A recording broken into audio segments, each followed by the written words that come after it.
안녕하세요, 다니쌤입니다. 제가 오늘 말씀드릴 주제는요, 상가 또는 상가 건물 매매 시 특약란에 반드시 적어야 할 것입니다. 시청자 여러분 중에 지금 상가 또는 이제 상가 건물을 보유하고 계신 분이 계신가요? 또 뭐 당장은 아니지만 조만간에 매각할 예정이신가요? 자, 그렇다면 우리가 이렇게 매매 계약을 할 때 매도인 입장에서 이 특약란에 반드시 적어야 될 것이 있어요. 만약 이걸 적지 않으면 굉장히 큰 손해를 볼 수 있거든요. 자, 오늘은 이 상가 건물 또는 상가를 매매할 예정이신 분들을 대상으로 매매 계약서 작성할 때 무엇을 적어야 하고 이것을 적지 않으면 어떤 피해가 있는지 이제 그것에 대해서 알아보겠습니다. 자, 보시기 전에 구독, 좋아요 부탁드리겠습니다. 네, 올 7월 달에 상담 오신 이제 남성분이 계셨는데, 이분 이제 구분 상가 한 개를 갖고 계셨는데, 한 달 전에 이제 매매 계약을 했습니다. 이제 왜냐하면 요즘 이제 경기도 안 좋고 또 가끔 이제 공실도 생기고 그래서 다른 이제 투자처로 이제 갈아타기 위해서 이걸 이제 매각을 하셨는데, 이제 잔금은 이제 2개월 뒤에 이제 치르기로 했습니다. 근데 이분이 매매 계약서 한 걸 이제 보여달라고 했어요. 그래서 제가 매매 계약서 쓴 걸 이렇게 좀 봤는데, 중요한 거 하나를 빠뜨린 겁니다.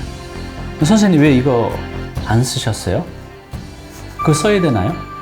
저한테 이렇게 오히려 반문하시는 거예요.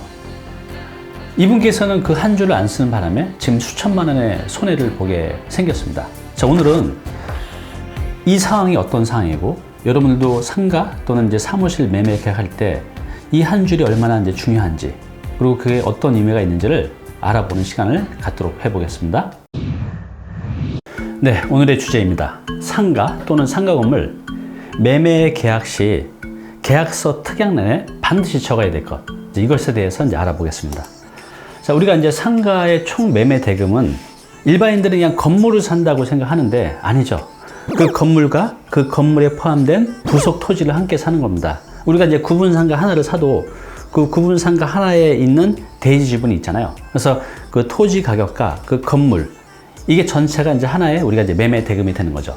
그런데 이 건물에는 또 두 가지는 아닙니다. 뭐죠? 네, 이 건물부는 이 건물 가액과 이 건물에 대한 부가세 10%가 함께 이제 포함이 되어 있는 거죠. 그래서 상가의 총 매매 대금은요, 상가의 부속 토지 플러스 건물 가액 플러스 건물분 이제 부가세가 되는 겁니다. 여러분들 상가나 사무실이나 오피스텔 이렇게 분양받았을 때 보면 뭐가 돼 있죠?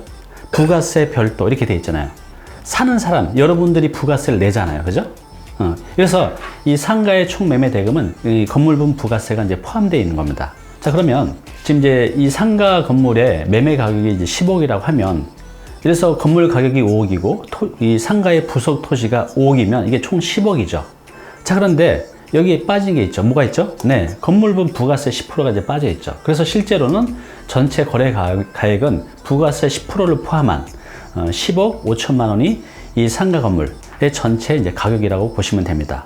자, 그러면 만약에 지금 좀 전에 말씀드린 그분처럼 상가 또는 상가 건물 매매 계약 시 특약란에 이 부가세에 대한 부분을 명시하지 않으면 어떻게 될까요? 다시 한번 말씀드릴게요. 상가 또는 상가 건물을 매매 계약을 하는데 그 계약서 특약란에 이 부가세, 부가가치세에 대한 부분을 쓰지 않으면 이게 어떻게 될까요? 즉, 이 부가세가 건물분의 별도인 걸로 인정을 받을까요? 아니면 포함된 걸로 인정을 받을까요? 네, 그 답은 부가가치세는 포함된 것을 봅니다. 그럼 어떻게 되죠? 자, 내가 10억의 매매 계약을 했어요. 근데 부가세를 명시하지 않으면 이 부분에 대해서는 부가세가 포함된 것을 보기 때문에 부가세를 누가 내죠? 매도인이 내잖아요. 그러면 원래는 이게 부가세 별도로 해서 매수인한테 부가세를 받아서 이걸 내야 되는데 이 부분을 명시하지 않는 바람에 매도인이 이 부가세를 책임져야 되는 거죠. 그래서 좀 전에 제가 말씀드린 그분 같은 경우는 이 부가세 부분을 명시하지 않아서 뭐 건물 부분 가격이 5억이라고 하면 한 5천만 원 정도의 본인이 책임을 져야 되는 거죠. 그만큼 내가 내지 않아도 될 돈을 내야 되는 상황이 생기는 겁니다. 이게 이제 이렇게 중요합니다. 그래서 여러분들 반드시 상가 또는 상가 건물 매매 계약 시 매도인 입장에서는 이게 반드시 이제 써야 된다는 거죠. 자, 그러면 어떤 특약을 적어야 될까요? 뭐 간단합니다. 이렇게 적으시면 돼요. 부가가치세 별도, 요 한 줄이 몇 천만 원에서 몇 억이 왔다 갔다 하는 거죠. 반드시 적으셔야 돼요. 아니면 이렇게 적으셔도 됩니다. 부가가치세는 매수자가 부담한다. 이렇게 이제 구체적으로 적으셔도 돼요. 뭐 둘 중에 하나 어떤 식으로 적어도 됩니다. 자, 그러면 우리가 이제 이렇게 부가가치를 항상 내냐? 매수인 입장에서 좀 부담스럽잖아요. 근데 내지 않는 방법도 있습니다. 뭐냐면 바로 이제 포괄 양도 양수 계약을 하는 겁니다. 이 포괄 양도 양수 계약은 이 상가에 대한 모든 권리와 의무를 그대로 이제 승계를 하는 거기 때문에 이 부가세 납부에 대한 것까지도 그 의무가 이제 승계가 되거든요. 그래서 이 포괄 양도 양수 계약을 하면 매수인 입장에서는 이제 부가세 10%에 대한 이제 부담이 이제 적어지는 거죠. 그래서 이제 이런 식으로도 이제 계약을 이제 많이 하고 있습니다. 오늘 당신께서 해야 할 일이 있습니다. 지금 상가 또는 이제 상가 건물을 보유하고 계신가요? 그리고 조만간에 매매할 예정이신가요? 자, 그러면 오늘 제가 말씀드린 내용을 반드시 기억해 두셨다가 꼭 적으시기 바랍니다. 뭘 기억해 놔야 되죠? 네, 상가 건물 매매 시 부가세는 이제 별도로 한다. 요 한 줄, 부가세 별도 또는 부가세는 매수인이 부담한다. 이 한 줄을 분명히 기억하고 메모지에 적어 놓으셨다가 여러분들 나중에 매매 계약서 작성할 때 이 한 줄을 특약란에 반드시 적으셔야 됩니다.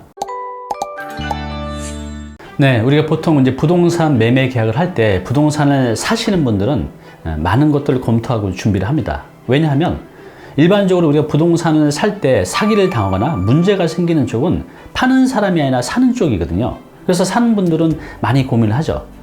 근데 의외로 매도인들은 별로 그렇게 크게 고민 안 해요. 별로 문제가 안 생길 거라고 생각해서 그렇죠. 그런데 오늘처럼 이렇게 매도인도 계약서를 쓸 때 하나를 놓치게 되면 큰 손해를 볼 수가 있습니다. 앞으로 이제 여러분들이 살아가면서 부동산을 사고 파는 이런 과정들을 많이 반복하실 텐데요. 반드시 내가 사든 팔든 계약서 내용에 어떤 부분을 이제 적어야 될지 이런 부분에 대해서는 전문가의 도움을 꼭 받으셔서 안전한 계약 또 손해 없는 계약을 하시기 바랍니다. 감사합니다.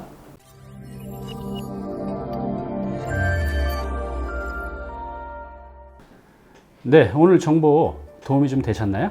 앞으로 이런 정보 계속 받아보실 분은요, 여기 구독 부탁드리고요. 그 다음에 오른쪽은 제가 추천하는 영상입니다. 꼭 한번 보시기 바랍니다.